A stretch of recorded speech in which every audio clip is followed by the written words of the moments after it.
కూటమి ప్రభుత్వం అధికారంలోకి వచ్చి 10 నెలలైంది. ఎన్నికలకు ముందు గీత కార్మికులను ఆదుకుంటామని, వృత్తిని కాపాడుతామని ఓట్ల కోసం అనేక వాగ్దానాలు చేశారు. అధికారంలోకి వచ్చిన తర్వాత మద్యం షాపులు వేలం వేశారు. కొన్ని కోట్ల రూపాయలు ప్రభుత్వానికి ఆదాయం వచ్చింది, ప్రభుత్వానికి కడుపు నిండింది. కానీ మద్యం సిండికేట్ రోజు ఊరు వాడ ఎక్కడ పడితే అక్కడ బెల్ట్ షాపులు పెట్టి కళ్ళు గీత కార్మిక కుటుంబాలని ఆర్థికంగా దివాళా తీరుతూ ఉన్నారు. అక్కడ మద్యం వరదలా పారుతూ ఉంది. పుట్టగొడుగుల్లో బెల్ట్ షాపులు పెరిగిపోయాయి. ఈ జిల్లాలో 5,000 వరకు బెల్ట్ షాపులు ఉన్నాయి. ఈ నరసాపురం ఎక్సైజ్ సర్కిల్ పరిధిలో 1000 వరకు బెల్ట్ షాపులు వెలిశాయి. అనేక గ్రామాల్లో బెల్ట్ షాపుల్ని వేలం వేస్తూ ఉన్నారు. ప్రభుత్వానికి తెలియదా? ఎక్సైజ్ వారికి తెలియదా?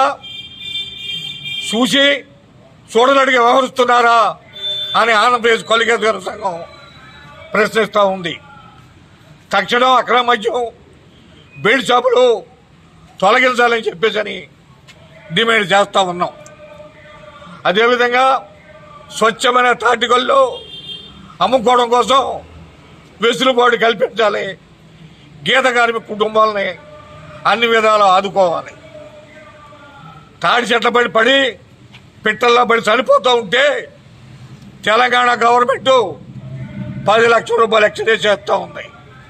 చనిపోయిన వాడికి 20,000 రూపాయలు మట్టి ఖర్చులకు ఇస్తున్నారు. ఆంధ్ర గవర్నమెంట్ ₹1 ఇవ్వకుండా మీ సాగు మీరు సాగుండని కొల్లిగీత కుటుంబాలను గాలికి వదిలేసింది. ఎన్నికలు అయిపోయాయి, గీత కార్మికులతో పని లేదు అనుకుని గీత వృత్తిని కాపాడలేదు. మారుతున్న పరిస్థితికి అనుగుణంగా గీత వృత్తిని ఆధునీకరించట్లేదు.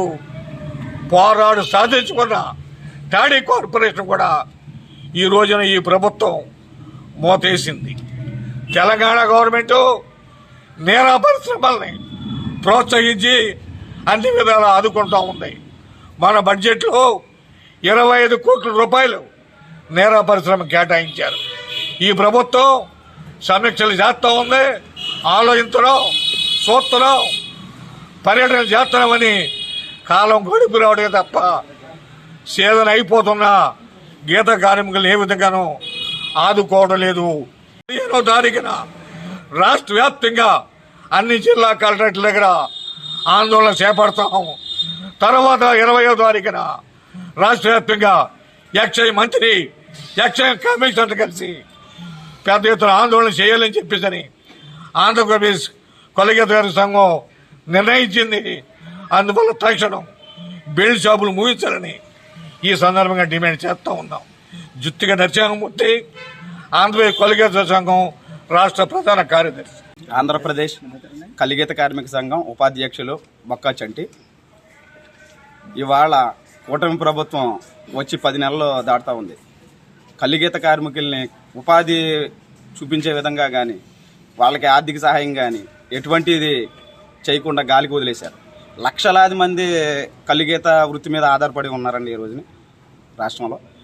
అయితే బెల్ట్ షాపులు పుట్టగొడుగుల్లాగా పుట్టుకొచ్చి రాష్ట్రం మీద 70,000 పైగా ఇవాళ బెల్ట్ షాపులు వెలిసిపోయాయి.